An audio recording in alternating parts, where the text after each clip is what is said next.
नमस्कार दोस्तों। तो आज हम वीडियो बना रहे हैं छत पर खुली हवा में। ऐसे मेरा मन किया तो मैं छत पर आ गई। थोड़ा सा शायद यहाँ पे साउंड का इशू हो पिछली वीडियो से कंपैरिजन में, पर थोड़ा सा मैनेज करना होगा आपको। तो आज हम बात करेंगे दो चीज़ों के बारे में, मंत्र, मृत्युंजय मंत्र, और दूसरा देव दीपावली। जैसे कि हमें पता है कि आज की तारीख को देव दीपावली बनाई जा रही है और ये चलेगी कल तक, यानी चंद्र ग्रहण के समय तक। लेकिन देव दीपावली एक्चुअली है क्या और किस तरीके से लोग इसमें, जैसे कि स्नान का बड़ा महत्व है, तो वो सब आप कैसे कर सकते हो पूजा, तो उसके बारे में सबसे पहले हम बात करेंगे। तो बेसिकली देव दीपावली आती है दिवाली के शायद 15 दिन के आसपास, 15 दिन के बाद ही आती है।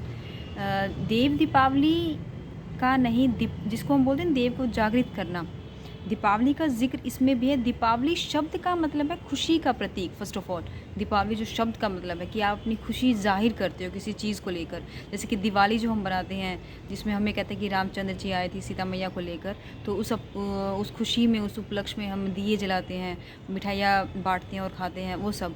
लेकिन दीपावली अगर मैं शब्द का ही मतलब देखूँ तो इसका मतलब ही है कि खुशियों का, यानी एक तरीके से इमोशंस का एक्सचेंज, इसमें ये शब्द है। तो दीपावली बनाने से ना तो सिर्फ आपका सामाजिक आप उद्धार कर पाते हो अपना, यानी कि सामाजिक उद्धार का मतलब कि आप लोग आपस में मिल रहे हो और बातचीत कर रहे हो, इमोशनल जो रिलेशंस होते हैं वो स्ट्रॉन्ग होते हैं। उसके अलावा दीपावली बनाने से मेंटली आपकी जो एक सोचने समझने की शक्ति होती है वो भी इम्प्रूव होती है।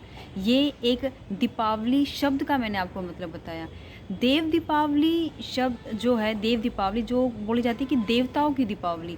बेसिकली जैसे हम लोग एक दीपावली बनाते हैं इंसान, वैसे ही सभी देवता मिलकर ये खुशी जग जाहिर करते हैं। और मैं एक और चीज़ ये कहना चाहूँगी, जो जितने भी देवता हैं, जैसे कि 31 करोड़ के आसपास देवी देवता जो माने गए हैं, वो जितनी भी खुशी जब जाहिर करते हैं, वो सारी की सारी खुशी उनकी शिव को समर्पित होती है या विष्णु जी को समर्पित होती है। दोनों ही एक ही बात है वैसे, क्योंकि जो विष्णु की पूजा करता है, जैसे कि मैं कई बार बता चुकी हूँ, वो शिव जी को बहुत प्यारा है, क्योंकि विष्णु जी खुद शिव जी को बहुत प्यारे रहे हैं।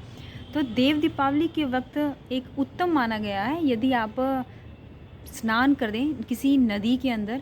अब नदी, पवित्र नदी भी, जैसे कि गंगा है, यमुना है, ये नदियाँ, कोई कुंड है जैसे कि राधा कुंड है, श्याम कुंड है, तो इनके अंदर आप स्नान करें। इसके अलावा या फिर किसी गांव के अंदर या किसी शहर में भी कोई अगर नदी है, घाट है, तो वहाँ पर जाकर, बावड़ी में भी इनफैक्ट, आप नदी में इस दिन स्नान कर सकते हैं। जब आप नदी में स्नान करते हो तो इसमें वैसे भी पहले भी आया था शिव पुराण के अंदर, और शायद मैंने बताया भी था, नदी में स्नान करना वैसे भी पवित्र है। वो पवित्र का मतलब ये है कि आप जब किसी नदी में स्नान करते हो या नदी के किनारे यदि आप पूजा करते हो, तो आप जैसे मैंने ये शब्द इस्तेमाल किया था कि मेंटली आप सोचने समझने की आपकी शक्ति, जो पावर है वो तेज़ होगी। यानी कि आप एक बोलते हैं ना कि एक फ्रेश इंसान एक रीफ्रेश हो जाता है, मतलब कि एक रिबूट जो हम शब्द बोलते हैं, तो वो एक चीज़ है जो नदी में स्नान करने से आपको वैसे भी मिलेगा। और ख़ासकर जब आप देव दीपावली के दिन करते हैं तो उस दिन उससे ज़्यादा उत्तम या अच्छा माना गया, क्योंकि उस दिन ऐसा कहा जाता है कि जितने भी पाप हैं आपके, जो भी गलत चीज़ें हैं आपके माइंड में चल रही है, तो उससे आप मुक्ति पाते हो। पर नदी में जब आप स्नान कर रहे हो, किसी भी नदी में, तो उसके लिए आप एक बात ज़रूर से ज़रूर ध्यान रखें।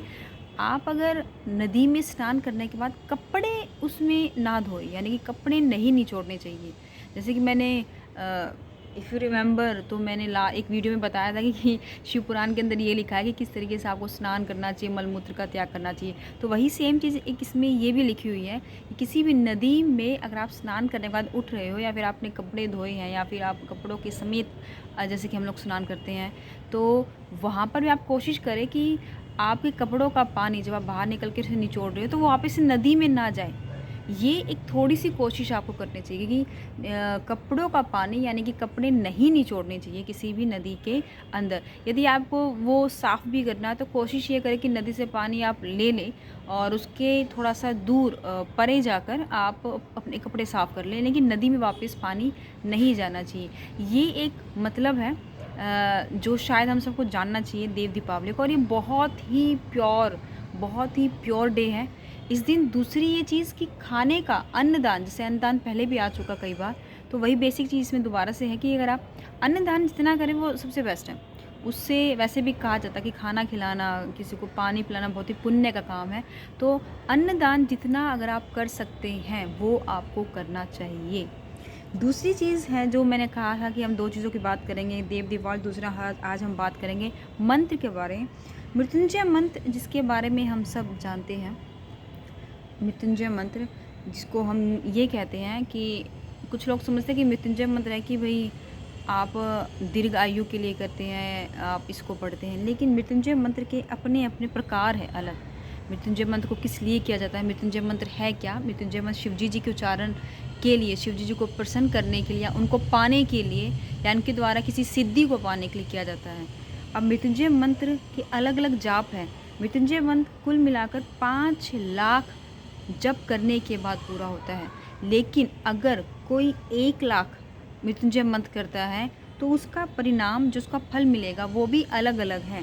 जैसे कि अगर 1 लाख मृत्युंजय मंत्र का जप करने से शरीर की शुद्धि होती है, शरीर की शुद्धि यानी कि कोई बीमार व्यक्ति, उनसे उसको राहत मिलेगी, या फिर इंसान जितने भी पाप उसने किए हैं उससे वो ऊपर उठ जाएगा, उससे वो सारे के सारे उससे मुक्त हो जाएंगे 1 लाख मृत्युंजय मंत्र का जप करने पर।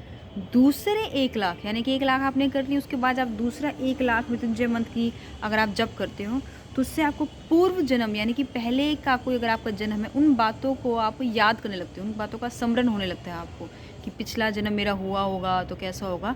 ये दूसरे मृत्युंजय मंत्र का जप करने से आपको मिलेगा। तीसरे 1 लाख यानी कि तीसरी बार अगर आपने 1 लाख मृत्युंजय मंत्र को अगर आपने किया तो संपूर्ण काम्य वस्तु यानी कि सुख देने वाली वस्तु, वो उन सब की आपकी प्राप्ति होगी, जिसको बोलते हैं हम घर बार, सुख सुविधाएं, गाड़ी, पैसा एक शॉर्ट शब्दों में अगर हम बोले तो उसकी यानी कि लक्ष्मी जी की, सॉरी मैं इस लैंग्वेज में बात की, तो उन सब की आपको प्राप्ति होगी। चौथी 1 लाख जप यानी कि चौथी बार जब आप 1 लाख मृत्युंजय मंत्र का अगर आप जप करते हो तो आपको भगवान शिवजी जी के स्वप्न यानी कि सपने में दर्शन होते हैं। ऐसा बाकायदा लिखा गया है शिव पुराण के अंदर।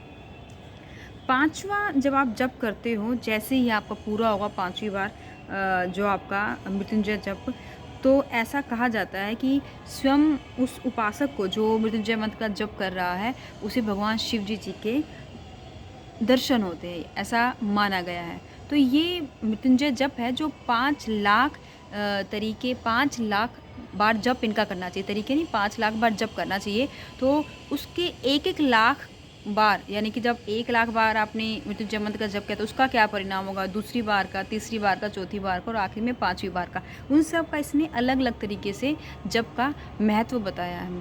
ठीक ऐसे ही जैसे कि मृत्युंजय मंत्र का जप करने से आपको कहा जाता है कि ये सारी चीज़ों की प्राप्ति होती है, और ऐसा एक जीता जागता एग्ज़ाम्पल मैंने खुद अपने पड़ोस में देखा है एक्चुअली, जिनकी खुद की अगर घर में किसी की तबीयत ख़राब थी, उन्होंने कॉन्टिन्यूसली, आप बिलीव नहीं करोगे, महामृत्युंजय मंत्र के जप पढ़े थे, और ये मैंने देखा है तो मैं वो चीज़ बता रही हूँ।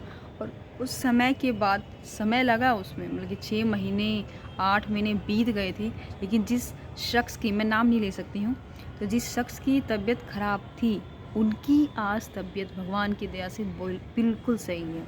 तो ये एक, मैं क्योंकि शिव पुराण को सही मान रही हूँ तो मैं बिल्कुल एग्जैक्टली वही चीज़ें आपको बताऊँगी। इसी तरीके से इसमें कुछ फूलों के बारे में भी जिक्र किया गया है, लेकिन मुझे लगता है कि वो मुझे आपको बताना चाहिए अगली वीडियो में। फूलों का मतलब जैसे कि हम गेंदा का फूल चढ़ाते हैं या फिर हम गुलाब का फूल चढ़ाते हैं, तो क्या सभी भगवान को एक ही जैसे फूल चढ़ेंगे, या फिर सभी भगवान के लिए एक जैसे फूल चढ़ाना सही है? कहीं ऐसा तो नहीं कि हम विष्णु जी को फूल चढ़ा रहे हैं गेंदे का और उन्हें प्रिय हो गुलाब का फूल? तो इस तरह के फूलों का हम जिक्र करेंगे लेकिन अगली वीडियो में।